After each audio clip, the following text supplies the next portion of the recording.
ठंड में गरीब स्कूल स्टूडेंट। कैमूर नाम के गांव में एक किसान राकेश और उसका परिवार साथ रहते थे। राकेश एक गरीब किसान था। जैसे तैसे उसके घर का गुजारा होता था। राकेश के घर में उसकी पत्नी राधा, एक बेटा राम और उसकी बेटी सोनम रहते थे। एक दिन सोनम अपने पापा से कहती है, पापा, मुझे भी स्कूल जाना है। आप भैया को तो स्कूल भेज देते हो, पर मुझे क्यों नहीं भेजते? मैं भी पढ़ना चाहती हूँ पापा, आप मुझे भी स्कूल भेजो ना। हाँ मेरी गुड़िया, मैं भी तुझे स्कूल भेजना चाहता हूँ। मैं कोशिश करूंगा कि मैं तेरा एडमिशन करा दूं। सुनिए, हमारे पास एक टाइम का खाने तक तो है नहीं। कितनी मुश्किलों से एक बच्चे की फीस तो दे ही रहे हैं। आप अगर उसका एडमिशन करा देंगे तो कैसे काम चलेगा? राधा, परेशान मत हो, मैं और मेहनत करूंगा, थोड़ा काम और कर लूंगा। सोनम भी तो अभी बची है और उसे पढ़ाना लिखाना हमारा ही तो काम है राधा। राकेश ज्यादा मेहनत करके सोनम का भी एडमिशन सरकारी स्कूल में करा देता है।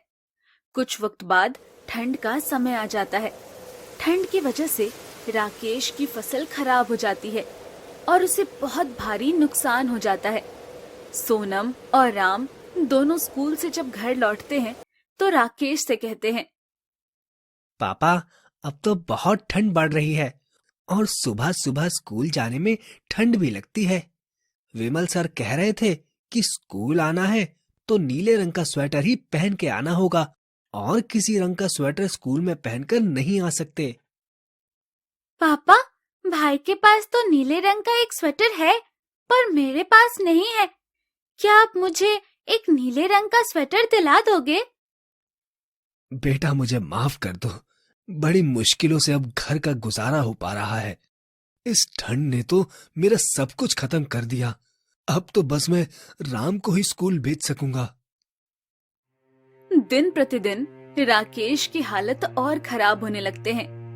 राम ये सब देखकर उसे महसूस करता है और अपनी छोटी बहन से कहता है, सोनम, मैं तुम्हें एक बात कहूं, तुम किसी को बताओगी तो नहीं?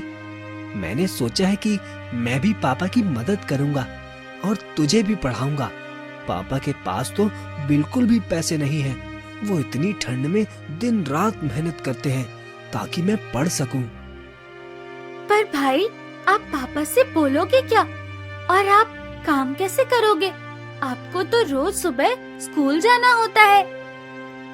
मैं सुबह स्कूल जाऊंगा और उसके बाद मैं स्कूल से किसी न किसी दुकान पर कोई छोटा मोटा काम करूंगा और पापा से बोल दूंगा कि एक्स्ट्रा क्लास होती है स्कूल में, इसीलिए मुझे वहाँ पढ़ना पड़ता है।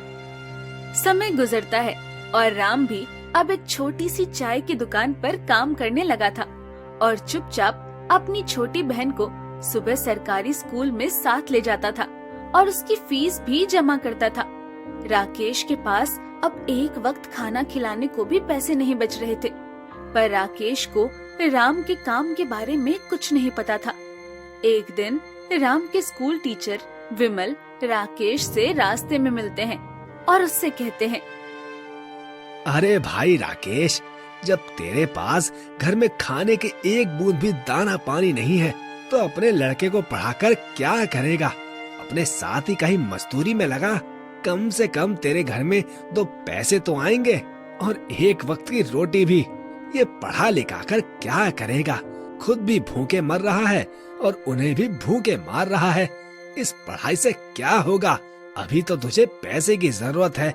जब तेरी औकात ही नहीं तो पढ़ा मत ना, उसे भी कहीं नौकरी चाकरी में लगा ले अपने साथ। सर जी, आप एक स्कूल टीचर हैं और आप इस तरह की बातें करें, ये आपको शोभा नहीं देता। मेरा बच्चा है, मैं उसे पढ़ा लूंगा। ये मेरी परेशानी है कि मैं उसे एक टाइम का खाना खिला पा रहा हूँ या नहीं खिला पा रहा हूँ। अपनी तरह मैं उसे मजदूर बनाकर उसकी जिंदगी खराब नहीं कर सकता। उसका हक है पढ़ाई करना और वो उसे मिलेगा। और मेरी पूरी कोशिश ये रहेगी कि मैं अपनी लड़की को भी पढ़ा सकूं। विमल राकेश की बातों को सुनकर राकेश से जल भुनकर वहाँ से चला जाता है। समय गुजरता है और राकेश का बेटा राम और उसकी लड़की सोनम दोनों ही अब 12वीं क्लास में आ चुके थे। कुछ वक्त बाद ही 12वीं के एग्जाम का रिजल्ट आ गया और राम अपने पिता से कहता है, पापा, 12वीं क्लास में मैंने पूरा स्कूल टॉप किया है, इसीलिए मुझे एक इंजीनियरिंग स्कूल में स्कॉलरशिप मिली है, जहां मैं आधे से भी आधे पैसे में पढ़ाई कर सकता हूँ।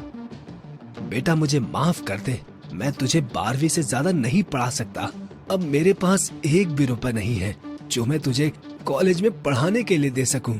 इस ठंड ने मुझसे मेरा सब कुछ छीन लिया है और अब तो यह घर भी गिरवी है और तुम्हारी माँ ठंड के कारण बुखार में तप रही हैं।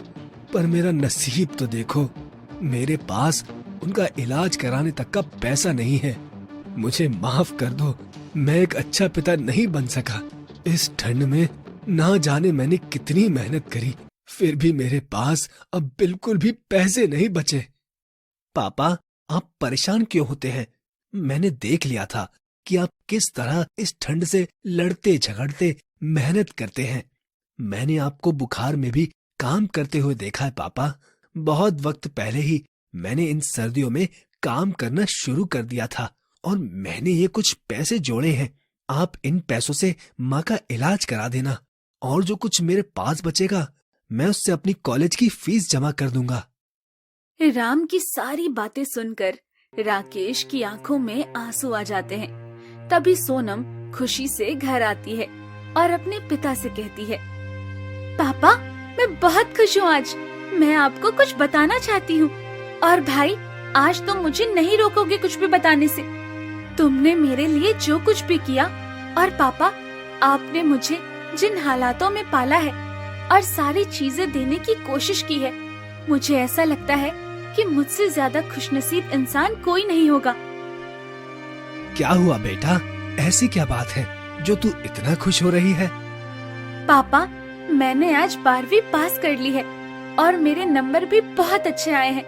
पर कुछ वक्त पहले ठंड में जब आपका खेती में बहुत बड़ा नुकसान हुआ था, उस वक्त मैंने सुबह सुबह ठंड के कोहरे में आपके खेत की जो सब्जियां थोड़ी सही थी, उन्हें घर लाकर एक अच्छी सब्जी बनाकर स्कूल में खाने की प्रतियोगिता में भाग लिया था। मेरी सब्जी सबको बहुत पसंद आई थी और उस प्रतियोगिता में मैंने पूरे स्कूल में टॉप किया था। आज स्कूल में उसी प्रतियोगिता के मालिक आए थे और उनका एक बहुत बड़ा रेस्टोरेंट है जिसमें उन्हें एक मास्टर शेफ चाहिए। इसलिए उन्होंने मुझे चुना है और वो मुझे सैलरी भी देंगे और मेरी आगे की पढ़ाई भी करवाएंगे। राकेश ये सब सुनकर बहुत रोने लगता है। सोनम अपने पिता को गले लगाकर उन्हें चुप कराती है। राम मेहनत करके अपने कॉलेज की फीस भी भर लेता है और अपनी इंजीनियरिंग भी कंप्लीट कर लेता है। राम के इंजीनियरिंग कंप्लीट होने के बाद उसकी जॉब एक बड़ी कंपनी में लग जाती है। राम अपने घर आता है और अपनी माँ से कहता है, माँ देखो, मैं तुम्हारे लिए क्या लाया हूँ। ये साड़ी और ये सोने के कंगन और कान की बाली। आज मेरी कंपनी ने मुझे सैलरी दी थी, इसीलिए मैंने आपके लिए ये सारी चीजें खरीदी हैं। पापा, ये कुछ पैसे हैं, इनसे आप अपना उधार चुका दो और अपनी खेती की जमीन और ये घर छुड़वा लो। मेरा बेटा तो इतनी जल्दी बड़ा हो गया, मुझे तो समय का कुछ पता भी ना चला। पर बेटा, मुझे आज भी याद है, अगर उन ठंड के दिनों में तूने मेरा इलाज न कराया होता तो आज तेरी माँ जिंदा ही नहीं होती। मेरा हमेशा आशीर्वाद है कि तू इसी तरह आगे बढ़ते रहेगा। हम माँ बाप होकर भी अपना पूरा फर्ज नहीं निभा सके। राधा अपने बेटे राम से बात कर ही रही होती है, तभी वहाँ राम के स्कूल टीचर विमल आ जाते हैं। तो राकेश विमल से कहता है, देखा सर आपने, मेरा बेटा आज कितनी बड़ी कंपनी में जॉब कर रहा है और केवल मेरा बेटा ही नहीं, मेरी बेटी ने भी मेरा नाम रोशन किया है। और आप क्या कहते थे कि मेरी जब औकात ही नहीं तो मैं इन्हें पढ़ाऊं ही क्यों? पढ़ाई से क्या होता है? शायद आज आपको पता चल गया होगा कि पढ़ाई से क्या होता है। राकेश, हो सके तो आप मुझे माफ कर दीजिएगा।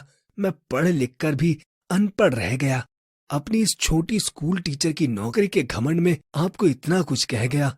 मुझे तो आप पर गर्व होना चाहिए था कि आप एक किसान होने के बाद भी और इतनी मुसीबतों के बाद भी अपने बेटे को पढ़ाना चाहते थे। राकेश विमल को माफ कर देता है और अब राकेश के दोनों बच्चे अपने अपने फील्ड में सक्सेसफुल हो चुके थे। राकेश को उसकी जमीन और उसका घर भी वापस मिल चुका था। राकेश और राधा का परिवार अब फिर से हंसी खुशी साथ रहने लगा। इस कहानी से हमें ये सीखने को मिलता है, हमारी परिस्थिति चाहे कैसी भी हो, हमें कभी हार नहीं माननी चाहिए। अगर हम अपने मन और लगन से काम करेंगे तो हमें वो सब हासिल होगा जो हम चाहते हैं।